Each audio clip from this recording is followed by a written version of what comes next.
Hello guys, welcome to my channel Humpty Dumpty by Sharon. Log out பண்ணியாச்சு. It is 5:30 and இப்போ போயிட்டு இவாக்கு ஒரு snacks வாங்கிட்டு cookies வாங்கிட்டேன்.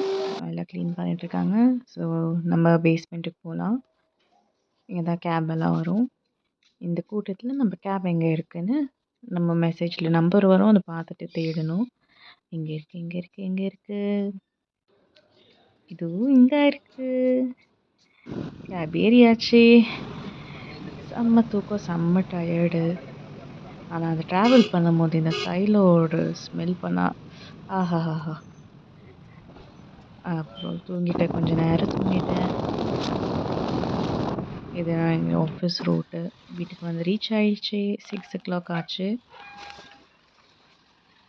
வீட்டுக்கு வந்த உடனே மம்மிக்கு கால் பண்ணேன். வெளியே பால் பேக்கெட் இருக்கும். மம்மி டோர் ஓப்பன் பண்ணிட்டாங்க. பால் வச்சுட்டு மம்மி நைட் பிரேக்ஃபாஸ்ட்டுக்கு ப்ரிப்பேர் பண்ணி வச்சுருந்தாங்க என்னென்னு. ஸோ அதெல்லாம் பார்த்துட்டு 6:16 6:16 ஆயிடுச்சு. கொஞ்சம் நேரம் தூங்கி எழுந்திரிச்சிட்டு 7:22 எழுந்திரிச்சு மடன்னு பாலை காசிட்டு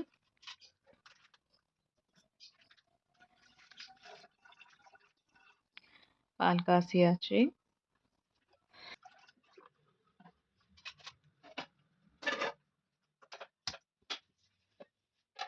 பால் காசுகிற அந்த டைமில் இந்த காய்கறியெல்லாம் நம்ம வாஷ் பண்ணி எடுத்துக்கலாம். வாஷ் பண்ணிவிட்டு தக்காளி சாம்பார் பண்ண போகிறதுனால தக்காளி, வெங்காயம், கார்லிக், கொரியாண்டர், தண்ணி ஊற்றி கொதிக்க விட்டுடலாம். கூடவே சில்லி பவுடர் 1.5 டீஸ்பூன் அண்ட் தனியா பவுடர், கொரியாண்டர் பவுடர் ஒரு 1/2 டீஸ்பூன், சால்ட்டு, டர்மரிக் போட்டு அது கொதிக்க விட்டுடலாம். டீ ரெடி ஆகிடுச்சு, சட்னி ரெடி ஆகிடுச்சு. ரிலாக்ஸ் ஆகி அந்த டீ குடிச்சிட்டோன்னே மறுபடியும் எழுந்திரிச்சு போய் இட்லியெல்லாம் எடுத்து வச்சு பாப்பாவுக்கு பூஸ்ட் குடிப்பாட்டுட்டு மேடம்க்கு டிஃபன் காமிச்சிட்டு இட்லி சட்னி சொல்லி குக்கீஸ் கொடுத்து ஸ்நாக்ஸ்க்காக மேடம் ஃபுல் குஷி. பிரேக்ஃபாஸ்ட் மடன்னு ஊட்டிட்டு அதுக்குள்ளே வேன் வந்துருச்சு. மேடம்க்கு டாட்டா பாய் சொல்லிவிட்டு அவங்க ஃப்ரெண்ட்ஸ் கூட போய் உட்காந்துட்டாங்க. அவ்வளோதான். வந்துட்டு தைல போட்டுட்டு இந்த ஐ மாஸ்க் எடுத்து போட்டுட்டு, ஏன்னா வெளிச்சத்தில் தூக்கம் வராது. நைட் ஷிஃப்ட் இது ரொம்ப யூஸ்ஃபுல், நைட் ஷிஃப்ட் பண்ணுறவங்களுக்கு. ஓகே காய்ஸ், பாய்.